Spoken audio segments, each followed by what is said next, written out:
What's up, everybody? Welcome to Quito, Ecuador. This is Kayla, and I am here to give you a news report on the situation here in Quito. And I'm going to tell you about three things. Number one, what is required for entry to get into Quito, to get into Ecuador right now? Number two, what are the security measures that Ecuadorians are taking regarding the virus? And number three, what does transportation look like in the country right now? But before I do that, I want to show you outside of my window so all of you can get a little taste of what Quito, Ecuador is like. So without further ado, here is Quito, and here are the Andes Mountains that you are looking at. It's a little bit of a cloudy day here. And right now we're in the rainy season, but we're getting some more sunny days coming in. So that's been really nice.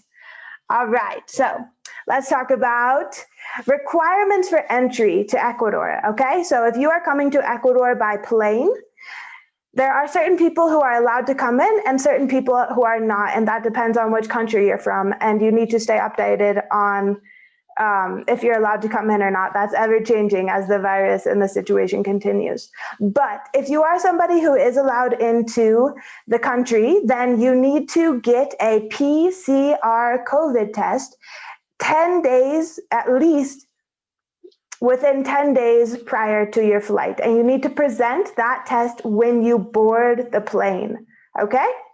Number two, security measures, okay? It is mandatory for everyone to wear a mask outside of your home. That includes going to the park. That includes riding your bike. That includes all public spaces, indoor or outdoor. The only place you don't have to wear your mask is in your house. And the other thing is the only other time you might see somebody not wearing a mask is if they are about to eat at a restaurant, which brings me to another point. Restaurants are open, all restaurants are open, and they're open for indoor and outdoor dining. So if you go to eat at a restaurant, before you eat, of course, you can take off your mask. That is basically the only time you're going to see somebody, at least in this main city, without their mask on. Outside in smaller towns, I have seen some people not wearing masks, but here in Quito, in the big city, everyone is required to wear a mask, and you will never see anyone walking around here without a mask.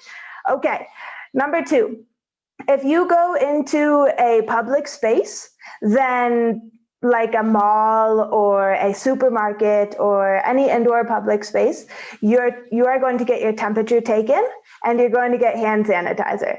So those are the two things that happen basically anytime you enter any place, and sometimes even you get it double. So for example, if you enter the mall, you're going to get your temperature taken and hand sanitizer, and then sometimes even when you go into a store within the mall, you will also get your hand sanitizer and temperature taken. So there are a lot of safety measures going on, but of course that doesn't mean we're completely safe.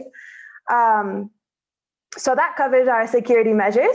And for transportation, all transportation is open and functioning, but I definitely wouldn't recommend it. The buses are completely full of people and it is a bit scary, and I have not been on a bus in like a year. But what I do recommend is that there's Ubers and of course private taxis, but I prefer Ubers, and they're very affordable, $2 to $3 or maybe maximum $5 if you're trying to get around in the city. And the Ubers are very safe. I feel very safe in them and haven't had a problem. As well, when you enter the Uber, you get hand sanitizer too. So I feel safe taking Ubers, at least within the city. And I have taken one trip outside of the city on a bus. Of course, it's a bus, a big bus, like a charter bus, and I felt very safe on that bus as well. It was socially distanced.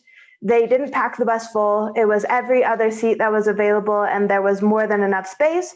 Everybody kept their masks on. You got hand sanitizer and your temperature taken before you got on the bus. So I felt that taking the bus was safe in that situation. So That is my news report from Quito, Ecuador, and I want to encourage you all to do the same. If any of you are willing to do a news report from where you're at, we'll be able to collect more information and just know about how the situation is from different parts of the world. And so for those people who are considering traveling sometime soon or within the next year, we can try and start getting an idea of what those places are like and what safety precautions they're taking. So thank you, everybody, and I will see you soon. Bye.